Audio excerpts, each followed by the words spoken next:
नमस्कार दोस्तों, कैसे हैं आप सभी। तो बीटा मैथ्स एकेडमी के इस ई लर्निंग प्लेटफॉर्म पे आप सभी का स्वागत है। जैसे कि हमने इससे पहले वाली क्लास में डिस्कस किया था कि हम आगे आने वाली क्लासेस में जो सिलेबस है उसको कवर करने वाले हैं। तो उसी श्रृंखला में जो सबसे पहला यहाँ पे हम क्लास लेके आ रहे हैं वो है राजस्थान ज्योग्राफी और इकोनॉमी के सिलेबस से रिलेटेड। ठीक है, तो राजस्थान ज्योग्राफी और इकोनॉमी का सिलेबस है, उसमें कुछ कुछ ओवरलैपिंग है। ठीक है, कुछ समानताएं हैं, तो वो भी हम आज डिस्कस करेंगे। और राजस्थान ज्योग्राफी के सिलेबस को क्लासिफाइड करके, उसको कैटेगराइज करके अच्छे से कैसे समझा जा सकता है, वो भी हम अभी इस वीडियो में देखने वाले हैं। ठीक है, तो चलिए स्टार्ट करते हैं। इसमें हम Rajasthan geography and economy in दोनों के बारे में ही बात करेंगे। तो राजस्थान ज्योग्राफी का जो सिलेबस है उसको हम 4 पिलर्स में डिवाइड कर सकते हैं। कौन कौन से 4 पिलर्स हैं वो हम वन बाय वन देखेंगे। उसमें सबसे पहला पिलर जो है वो है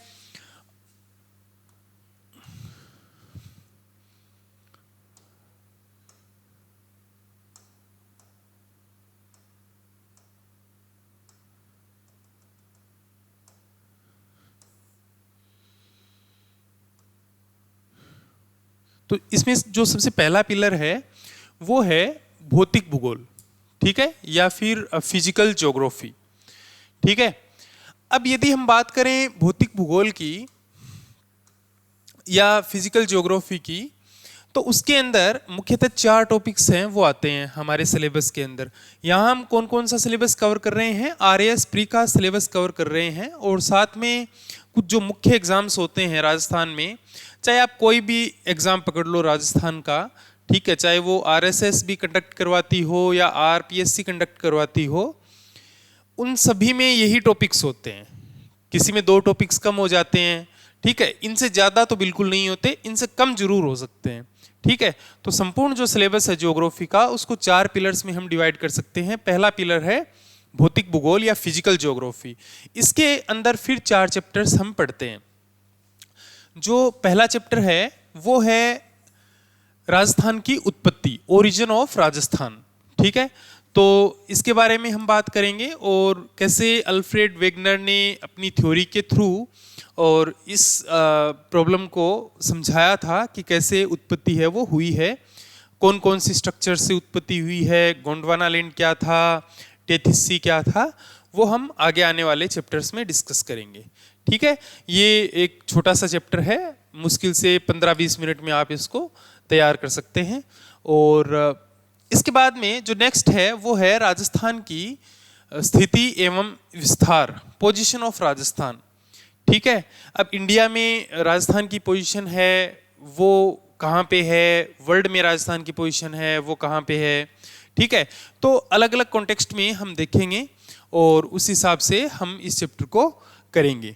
ठीक है, राजस्थान की जो सीमाएं हैं उनसे कौन कौन से देशों की सीमाएं लगती हैं, कौन कौन से, यदि अंतर्राज्यीय सीमाएं हैं तो कौन कौन से राज्यों की सीमाएं लगती हैं, उनकी लंबाई कितनी है, यहाँ से जनरली क्वेश्चंस पूछे ही जाते हैं। ठीक है, तो ये हम अच्छे से इनको डिस्कस करेंगे। इसके बाद में जो थर्ड चैप्टर है और जो सबसे इंपॉर्टेंट चैप्टर भी है इस फिजिकल ज्योग्राफी वाले पोर्शन का, वो है भौतिक प्रदेश। ठीक है, भौतिक प्रदेश या फिजियोग्राफिक डिविजन्स जिनको हम बोल सकते हैं, उनके अंदर आता है। तो राजस्थान को मुख्य रूप से 4 भौतिक प्रदेशों में डिवाइड किया जाता है। ठीक है, ये 1968 में ए.के. सेन द्वारा दिया हुआ वर्गीकरण है जो कि उच्चावच और क्लाइमेट के आधार पे है। ठीक है, फिजियोग्राफी एंड क्लाइमेट के आधार पे है। वो 4 कौन कौन से पार्ट्स हैं, तो उसमें सबसे पहला है थार का मरुस्थल, फिर अरावली, उसके बाद में पूर्वी मैदान और उसके बाद में हाड़ौती का पठार। ठीक है, तो ये इन सब के बारे में हम डिटेल से पढ़ेंगे, इनमें कौन कौन सी स्ट्रक्चर्स होती है, क्या क्या इनमें और इम्पोर्टेंट मिनरल्स वगैरह और जो भी पाए जाते हैं उनके बारे में हम अच्छे से पढ़ेंगे। ठीक है, क्या इनका सिग्निफिकेंस है। ये जो भौतिक प्रदेश वाला टॉपिक है वो सबसे पहले पढ़ना इसलिए जरूरी है क्योंकि आपको पता होगा भौतिक प्रदेशों के ऊपर ही हमारी अर्थव्यवस्था है वो डिपेंड करती है। जैसे कि थार मरुस्थल है वो एक ड्राई एरिया है, जबकि पूर्वी मैदान है वहाँ पे नदियों द्वारा अपवाह किया जाता है, तो वहाँ पे अच्छा खासा क्लाइमेट है वो ड्राई नहीं रहता है बिल्कुल भी। अच्छा खासा क्लाइमेट उधर पाया जाता है, इकोनॉमिकली वायबल क्लाइमेट पाया जाता है। ठीक है, तो उसकी वजह से और थार की जो अर्थव्यवस्था है और पूर्वी मैदान की जो अर्थव्यवस्था है उसमें अंतर होता है। ठीक है, हर एक जगह की जो क्लाइमेट होती है, जो वहाँ की फिजियोग्राफी होती है, वो वहाँ की इकोनॉमी डिसाइड करती है, वहाँ की अर्थव्यवस्था कैसी होगी वही डिसाइड करती है। ठीक है, इसके बाद में जो 4th चैप्टर है वो है जलवायु। ठीक है, तो राजस्थान की जलवायु ओवरऑल कैसी है, ठीक है, और अलग अलग एरियाज में अलग अलग जो भी वेरिएशन है जलवायु में, रेन में वेरिएशन जो होता है वो हम देखेंगे। हो गया पहला कौन सा, भौतिक प्रदेश या फिजियोग्राफिक डिविजन्स। ठीक है, फिजिकल ज्योग्राफी वाला हो गया। दूसरा है जलीय भूगोल या हाइड्रोग्राफी। अब जलीय भूगोल के अंदर क्या आते हैं, इसके अंदर भी 4 टॉपिक्स आते हैं जो हमारे सिलेबस में दिए हुए हैं। इसमें पहला है नदियां या रिवर्स, नदियां एवं अपवाह तंत्र, ऐसा पूरा टॉपिक दिया हुआ है।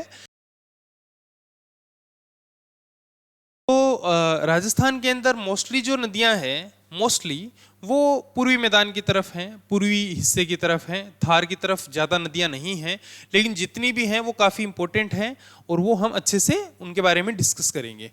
ठीक है, और ये भी काफ़ी इंपॉर्टेंट है और यहाँ से भी एग्ज़ाम में काफ़ी अच्छे क्वेश्चंस पूछे जाते हैं।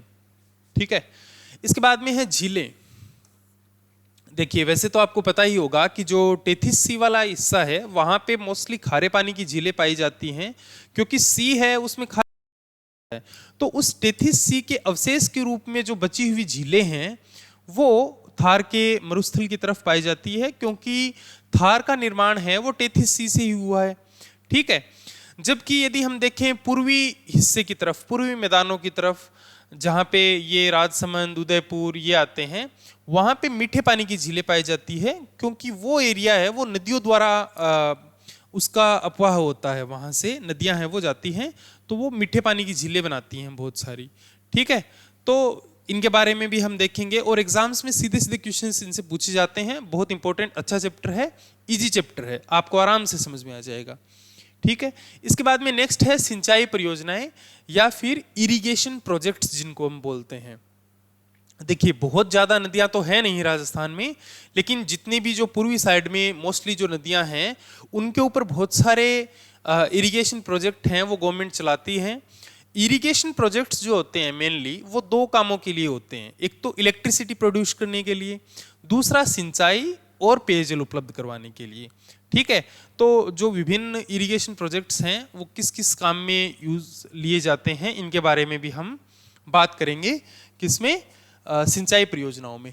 इसके बाद में नेक्स्ट है जल संरक्षण की तकनीकें। ठीक है, वाटर कंजर्वेशन मैकेनिज्म्स। ठीक है, अब आपको पता है कि जो राजस्थान है उसका अधिकांश जो हिस्सा है वो थार का मरुस्थल है, जहाँ पे क्लाइमेट है वो काफ़ी ड्राई रहता है, हार्श क्लाइमेट रहता है। ठीक है, और इसी कारण से जल की यहाँ पे कमी पाई जाती है।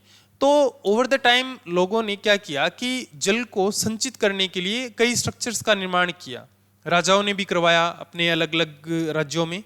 ठीक है, उन स्ट्रक्चर्स के बारे में हम जल संरक्षण की तकनीकों के बारे में पढ़ते हैं। ये जल संरक्षण की तकनीकें हैं वो भी काफ़ी इंपॉर्टेंट चैप्टर है, लेकिन ये RAS प्री के सिलेबस के अंदर नहीं है। ठीक है, जल संरक्षण की तकनीकें। ठीक है, कई अन्य एग्जाम्स में आता है, छोटा सा चैप्टर है, ज़्यादा बड़ा नहीं है, तो हम इसके बारे में भी पढ़ेंगे, बात करेंगे। तो ये था हाइड्रो ज्योग्राफी से रिलेटेड पोर्शन। इसके बाद में है संसाधन भूगोल। जो 3rd ज्योग्राफी का हिस्सा है वो है रिसोर्स ज्योग्राफी या संसाधन भूगोल। ठीक है, राजस्थान के अंदर कौन कौन से संसाधन पाए जाते हैं वो किस में पढ़ते हैं हम? रिसोर्स ज्योग्राफी या संसाधन भूगोल में पढ़ते हैं। देखिए इसमें 4 चीजें आती हैं मेनली। पहला है मिट्टी या सॉइल्स, ठीक है। तो आपको पता ही है कि जो थार वाला मरुस्थल है वहां पे तो नॉर्मल जो डेजर्ट सॉइल है वो पाई जाती है ना, जो कोई ज्यादा उपजाऊ होती नहीं है। तो वनस्पतिक रूप से जो थार का डेजर्ट है वो बहुत ही उसमें हल्की वनस्पतियां पाई जाती है, वहां पे ज्यादा वनस्पतियां सघन नहीं होती है, ठीक है। जो पूर्वी हिस्सा है जहाँ पे नदियां पाई जाती हैं, झरने और ये जो झील वगैरह पाए जाते हैं, वहाँ पे ज़्यादा वन और वनस्पतियां होती हैं, क्योंकि वहाँ का क्लाइमेट भी थोड़ा उसके अनुकूल होता है और वहाँ पे वर्षा भी ज़्यादा होती है, ठीक है। तो अलग अलग प्रकार की मिट्टी है, वो जो राज्य का गवर्नमेंट है कैसे कैसे उनको क्लासिफाई करती है उनके बारे में हम डिटेल में पढ़ेंगे, अच्छे से पढ़ेंगे। यहाँ से भी क्वेश्चन आता है और ये भी काफ़ी एक इजी चैप्टर है। इसके बाद में है वन एवं वनस्पति, ठीक है। राजस्थान में कौन कौन से वन हैं और उनके अंदर मुख्य रूप से कौन कौन सी वनस्पतियां पाई जाती है जो कि इकोनॉमिक रूप से, आर्थिक रूप से, अदरवाइज किसी अन्य रूप से उपयोगी होती हैं, ठीक है। तो उनके बारे में भी हम वन एवं वनस्पति वाले चैप्टर में पढ़ेंगे। इसके अलावा जो भी गवर्नमेंट द्वारा समय समय पे रिपोर्ट्स रिलीज की जाती है वनों की काउंटिंग से रिलेटेड, उनके एरिया से रिलेटेड, ठीक है, मुख्य जो रिपोर्ट्स हैं उनके बारे में भी हम बात करेंगे कि कितना वन क्षेत्र है राजस्थान में, कौन से डिस्ट्रिक्ट में कितना कम हुआ है, बढ़ा है। तो यहाँ से बहुत सारे क्वेश्चंस पूछे जाते हैं, तो ये वाला भी हम अच्छे से डिस्कस करेंगे। ये काफ़ी इंपॉर्टेंट चैप्टर है इस पोर्शन का। इसके बाद में है वन्य जीव एवं उनका संरक्षण, ठीक है। तो राजस्थान में जो भी वन्य जीव पाए जाते हैं उनके संरक्षण के लिए कई मैकेनिज्म्स जो हैं वो यहाँ पे उनको यूज़ में लिया जाता है, जैसे कि इन सीटू और एक्स सीटू मैकेनिज्म्स होती हैं। अब इनमें भी जैसे कि टाइगर रिजर्व्स होते हैं, नेशनल पार्क्स होते हैं, वाइल्ड लाइफ सेंचुरीज होती हैं, ठीक है। तो ये जितनी भी जो भी ये कंजर्वेशन इन वन्य जीवों का करने के लिए उपयोगी होती हैं उनके बारे में भी हम डिटेल में बात करेंगे। यहाँ से भी बहुत अच्छे क्वेश्चंस आते हैं और यदि आप ध्यान से इसको पढ़ो तो वो आराम से किए जा सकते हैं, है ना, कोई डिफिकल्ट क्वेश्चंस नहीं आते हैं। इसके बाद में है खनिज, ठीक है। मोस्टली जो थार वाला रीजन है वहाँ पे पेट्रोलियम और नेचुरल गैस से रिलेटेड जो खनिज हैं वो पाए जाते हैं, जबकि अरावली वाला जो हिस्सा है वहाँ पे मेटेलिक खनिज पाए जाते हैं, मेटल्स, लोहा, तांबा, ये सारी चीज़ें पाई जाती है, ठीक है। तो इनके बारे में भी हम डिटेल में बात करेंगे, खनिजों के बारे में। ये भी काफ़ी इंपॉर्टेंट चैप्टर है और यहाँ से भी हर एग्जाम में क्वेश्चन आता ही आता है, ठीक है। यहाँ पे आपको बस थोड़ा सा ये करना पड़ेगा कि इसको रटना पड़ेगा, है ना। आपके पास समझने के लिए इस चैप्टर में कुछ ज़्यादा है नहीं, खनिज वाले में आपको रटना ही पड़ेगा।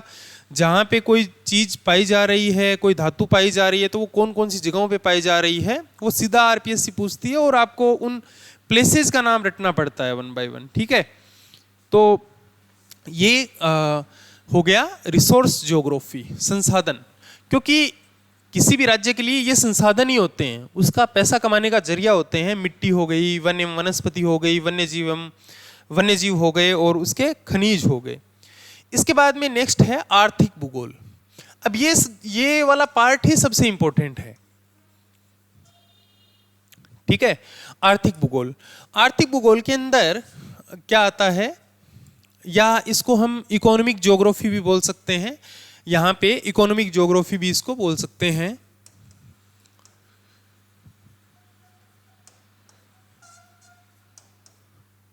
ठीक है।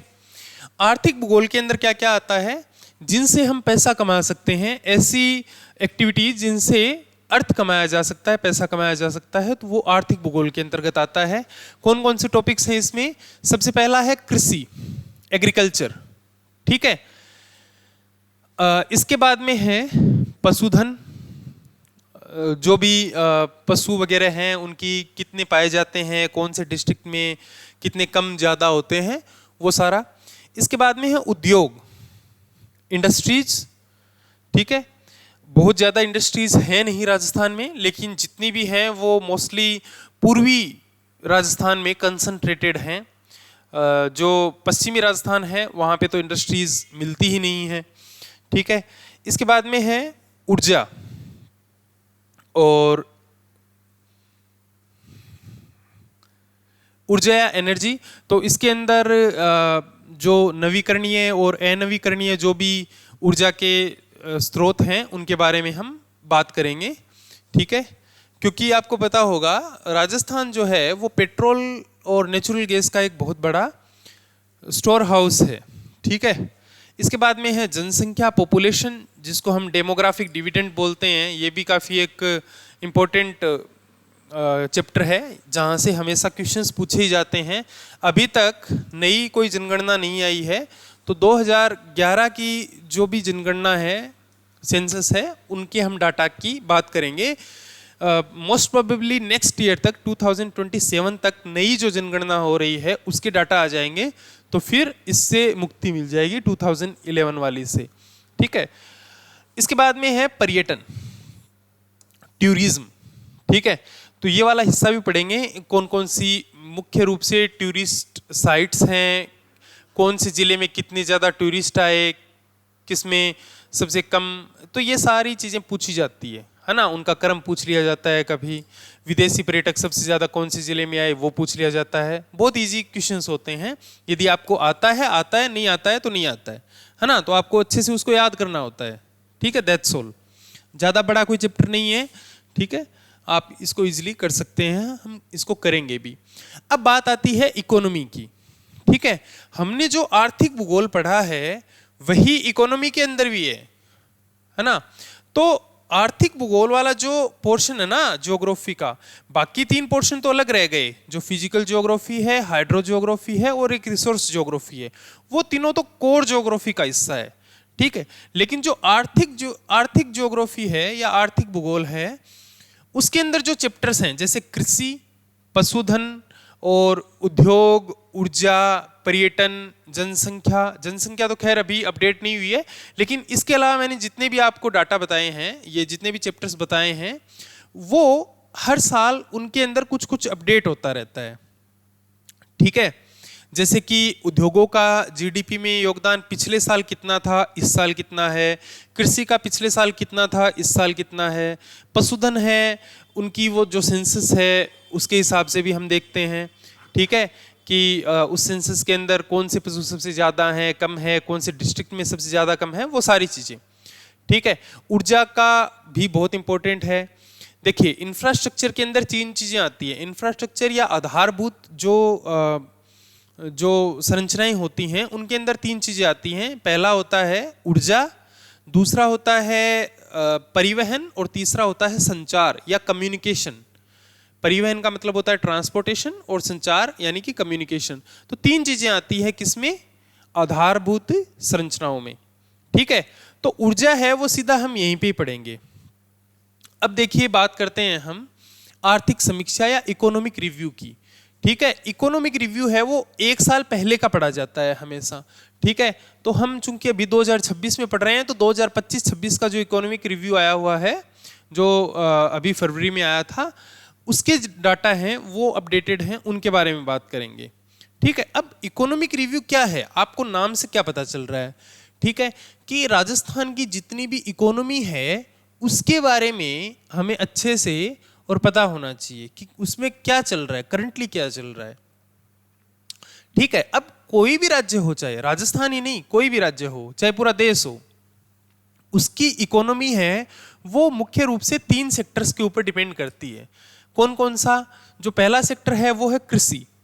कृषि के अंदर पशुधन भी आ जाता है, लाइव स्टॉक भी आ जाता है। सेकंड है उद्योग या इंडस्ट्री, और थर्ड है उसके अंदर सर्विस सेक्टर। ठीक है। ये 3 चीजों के ऊपर अपनी इकोनॉमी है वो बेस्ड रहती है। ठीक है। तो हम जब आर्थिक भूगोल पढ़ते हैं उसमें भी हम कृषि, पशुधन, उद्योग, ऊर्जा ये सब पढ़ते हैं।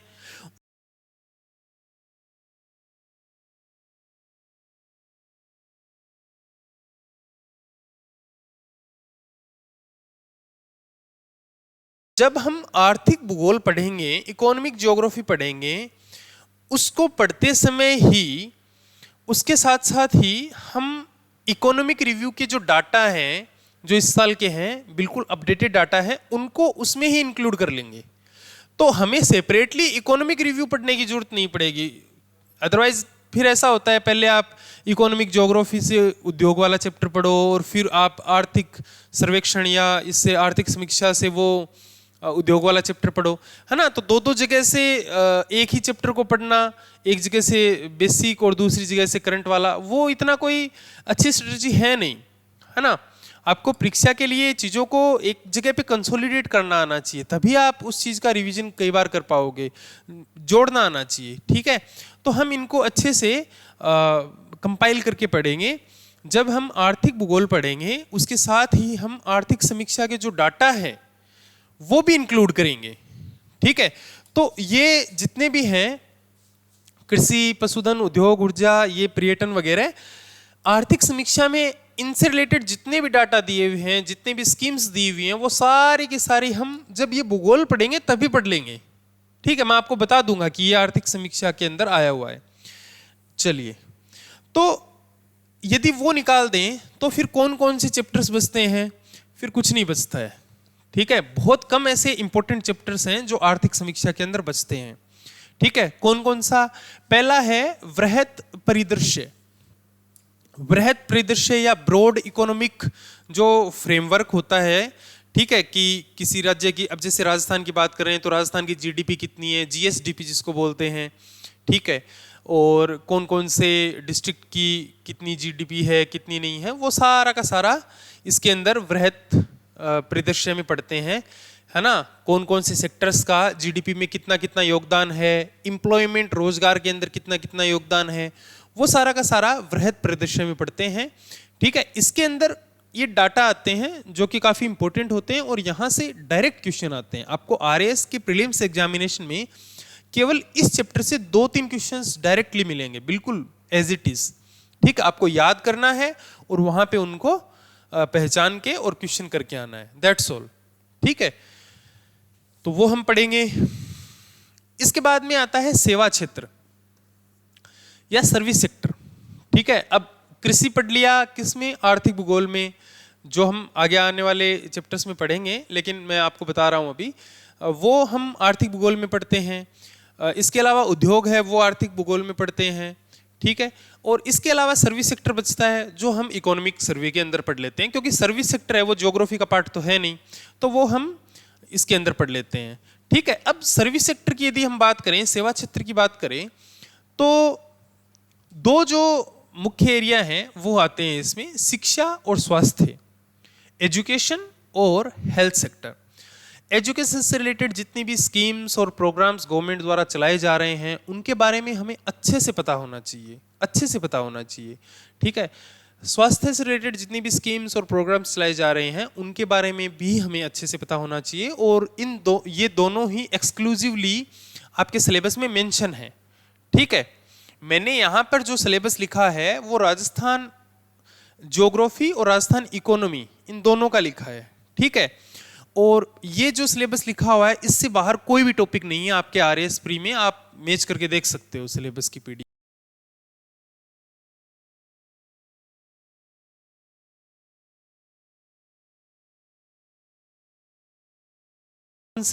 एक तो होती है टूरिज्म सर्विसेज और एक होती है फाइनेंशियल या वित्तीय सेवाएं, ठीक है। एक तो होता है पर्यटन और एक होती है वित्तीय सेवाएं।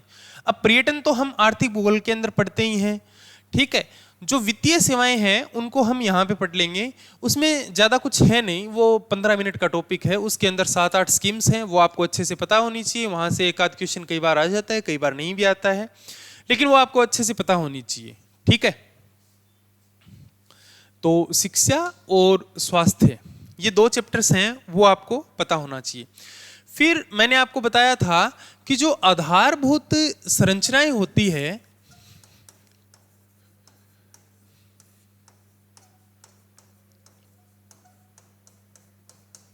आधारभूत संरचनाएं होती हैं उसमें 3 सेक्टर्स हैं वो इंक्लूड किए जाते हैं। एक तो ऊर्जा, एक परिवहन या ट्रांसपोर्टेशन, और तीसरा है संचार। ठीक है, ये वाला हम किस में पढ़ लेते हैं, ज्योग्राफी के अंदर पढ़ लेते हैं। ठीक है, इकोनॉमिक ज्योग्राफी के अंदर या आर्थिक भूगोल के अंदर पढ़ लेते हैं। तो बचा कौन सा, परिवहन और संचार। ठीक है, वो यहां पे पढ़ लेंगे। परिवहन और संचार बिल्कुल छोटा सा टॉपिक है, 20-25 मिनट का टॉपिक है। यहाँ से वो सड़कों की लंबाई वगैरह और क्या चल रहा है वो सब पूछते हैं, यहाँ से भी कुछ कुछ छोटी मोटी चीज़ें पूछ लेते हैं। ठीक है, तो ये बिल्कुल छोटा सा टॉपिक है। इसके बाद में है ग्रामीण विकास। ये आपके एक्सक्लूसिवली मेंशन किया हुआ है कि ग्रामीण विकास, पंचायती राज और राज्य वित्त आयोग। तो देखिए, पंचायती राज और राज्य वित्त आयोग ये आरएएस के पॉलिटी के सिलेबस में भी मेंशन किया हुआ है। राज्य वित्त आयोग वहां पे मेंशन नहीं है, लेकिन पंचायती राज मेंशनड है, उसके साथ में राज्य वित्त आयोग भी पढ़ते ही हैं। ठीक है, तो वो वाला जो पोर्शन है पंचायती राज और राज्य वित्त आयोग, वो हम पॉलिटी का जब सिलेबस करेंगे उस समय पढ़ेंगे। यहाँ पर केवल हम ग्रामीण विकास से रिलेटेड जितनी भी स्कीम्स चला रही है गवर्नमेंट जो चलाती है उनके बारे में डिस्कस करेंगे। ठीक है, एक्सक्लूसिवली इस इकोनॉमिक सर्वे वाले चैप्टर्स में। और उसके बाद में सबसे जो मेन चैप्टर है वो है सरकारी योजनाएं या गवर्नमेंट स्कीम्स, और ये बहुत इंपॉर्टेंट चैप्टर है। यहाँ से आपके एग्जाम में 4-5 क्वेश्चंस हैं वो डायरेक्ट पूछते हैं एकदम से। ठीक है, केवल इन स्कीम्स से। तो ये बहुत इंपॉर्टेंट चैप्टर है। ठीक है, तो यदि हम बात करें इकोनॉमिक सर्वे की, तो आप यदि देखेंगे तो कौन कौन से इंपॉर्टेंट चैप्टर्स हो गए। एक तो ये हो गया, ठीक है, एक ये हो गया, ये हो गया, ये हो गया और ये हो गया।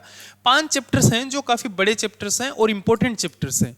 इसके अलावा राजस्थान का इकोनॉमिक सर्वे है, उसमें कुछ भी इंपॉर्टेंट नहीं है। ठीक है, जो भी इंपॉर्टेंट है वो एक तो ये 5 चैप्टर हैं। इसके अलावा ये वाले जो चैप्टर्स हैं, कृषि, उद्योग, ऊर्जा और ये पर्यटन, इनमें हम अपडेट कर लेंगे तो वो साथ में ही हो जाएगा ज्योग्राफी के। इसके अलावा राजस्थान के इकोनॉमिक सर्वे में कुछ भी नहीं है। बहुत सारे जो स्टूडेंट्स हैं वो इकोनॉमिक सर्वे से दूर भागते हैं कि इसमें बहुत सारे डाटा है, पूरा इकोनॉमिक सर्वे पढ़ना पड़ेगा। नहीं, जो हमारे सिलेबस में दिया हुआ है केवल उतना ही पढ़ना पड़ेगा।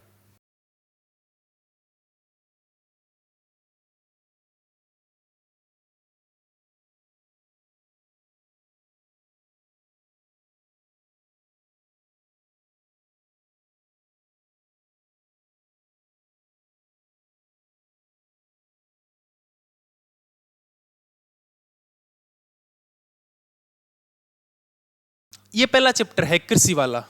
ठीक है, जो हम आर्थिक भूगोल के अंदर पढ़ते ही हैं, तो ये तो हो गया। यहाँ पे ये जितने भी डाटा हैं उनको हम आर्थिक भूगोल के अंदर ही इंक्लूड करके पढ़ लेंगे। ठीक है, जब कृषि पढ़ेंगे उसके साथ में ही पढ़ लेंगे। ठीक है, दूसरा है स्वास्थ्य वाला।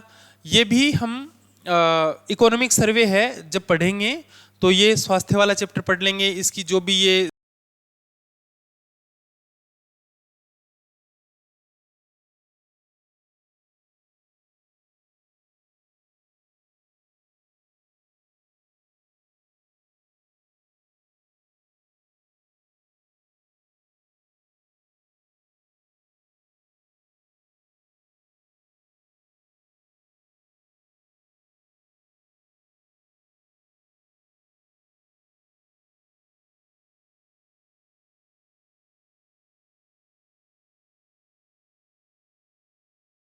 के लिए वो हैं सारे के सारे इसमें, जैसे कि महिलाओं के लिए, बच्चों के लिए, वृद्धजनों के लिए, अपंग जो दिव्यांगजन हैं उनके लिए, है ना।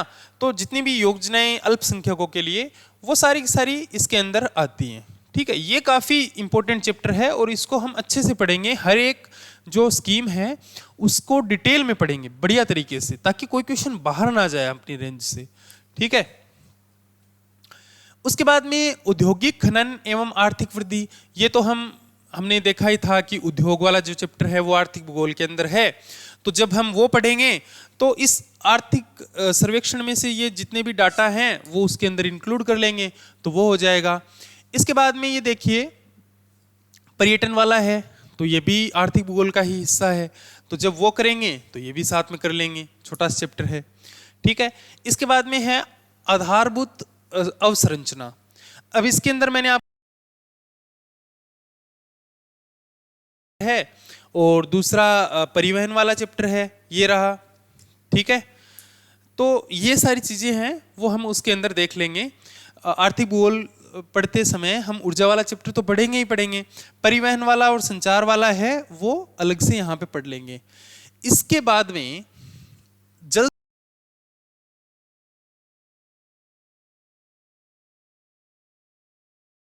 लिए आपको इसमें से कुछ अलग से पॉइंट्स निकालने हो तो आपको पढ़ना चाहिए। ठीक है, लेकिन प्री के लिए इसमें कुछ भी नहीं है, यहां से क्वेश्चंस नहीं आते हैं, ये सिलेबस के अंदर नहीं दिया हुआ है। ये जो 9th चैप्टर है वो भी नहीं दिया हुआ है। ठीक है, इसके बाद में है 10th चैप्टर जो ग्रामीण विकास वाला है, ये भी हम अच्छे से पढ़ेंगे उसके अंदर। ठीक है, कौन कौन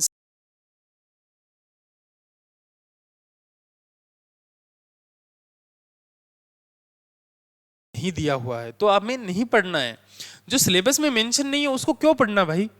ठीक है, इससे अच्छा आप वो चीज पढ़ो जो सिलेबस में दी हुई है, उसको 2 बार और पढ़ लो, आपको अच्छे से याद हो जाएगी, वहां से कोई क्वेश्चन आएगा तो गलत नहीं होगा, है ना। जब भी सिलेबस कवर करें ना, बहुत ही ध्यान से वही चीजें पढ़नी चाहिए जो सिलेबस में है ओनली, है ना। परफेक्शनिज्म की तरफ नहीं भागना चाहिए कि नहीं मैं पूरा इकोनॉमिक सर्वे पढ़ूंगा क्योंकि उस सर ने वहां पे इकोनॉमिक सर्वे को पूरा करवा रखा है। भाई आप एक चीज को समझो, आपका टाइम बहुत इंपॉर्टेंट है। ऐसा नहीं है कि किसी ने करवा दिया और आप लेके बैठ गए और उसको पढ़े जा रहे हो, वो सिलेबस में है ही नहीं, ऐसा नहीं होता है।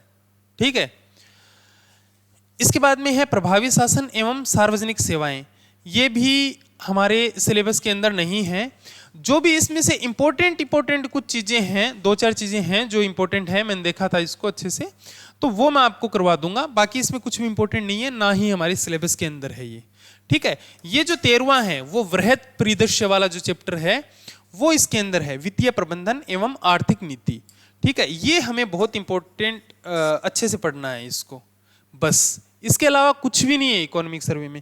तो अब देखो कौन कौन से चैप्टर हो गए, 1, 2, 3, 4 और यहां पे देखिए 1, 2, 3, 4, 5। ठीक है, तो 5 और 4 9, बस इतने ही चैप्टर्स पढ़ने हैं। इसको यदि सिस्टमेटिकली पढ़ा जाए तो ये बहुत अच्छा डॉक्यूमेंट है और अच्छे से ये समझ में भी आ जाता है। लेकिन हम यदि इसको अलग से पढ़ते हैं ना, तब ये अच्छे से समझ में नहीं आता, फिर प्रॉब्लम्स होती हैं। ठीक है, तो ऐसा नहीं करना है, इसको अच्छे से पढ़ना है। इन सब के अलावा एक जो मेन चीज दी हुई है हमारे सिलेबस में वो है बजट।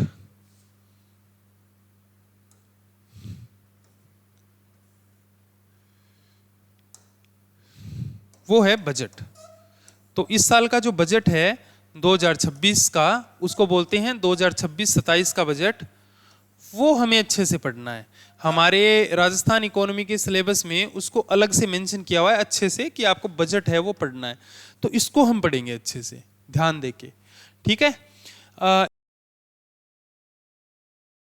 तो लगा रखी है तो आप इसको देख सकते हैं। तो ये हमारा ज्योग्राफी और इकोनॉमी का सिलेबस है राजस्थान का। बहुत बड़ा सिलेबस नहीं है, इसको यदि सिस्टमेटिकली किया जाए तो बहुत कम समय में इसको किया जा सकता है और हम करेंगे भी। ठीक है, तो आप हमारे साथ में बने रहिए। बाकी ये जो पीडीएफ हैं ये आपको हमारे टेलीग्राम चैनल को डाउनलोड करके देख सकते हैं, और यदि आपको जरूरी लगे कि ये नोट्स वाली पीडीएफ है तो उसको प्रिंट आउट निकलवा लेना, वहां से उसको बार बार में पढ़ लेना, या फिर आप क्लासेस के साथ में ही उसके नोट्स बना के और उससे पढ़ सकते हैं। ठीक है, यदि आपको ये क्लासेस अच्छी लगती हैं तो इनको लाइक कीजिए, चैनल को सब्सक्राइब कीजिए, और कमेंट सेक्शन में आपकी कोई भी प्रॉब्लम्स हैं, क्वेरी है तो उसको लिखिए। ठीक है, बाकी हमारे साथ बने रहिए। Thank you.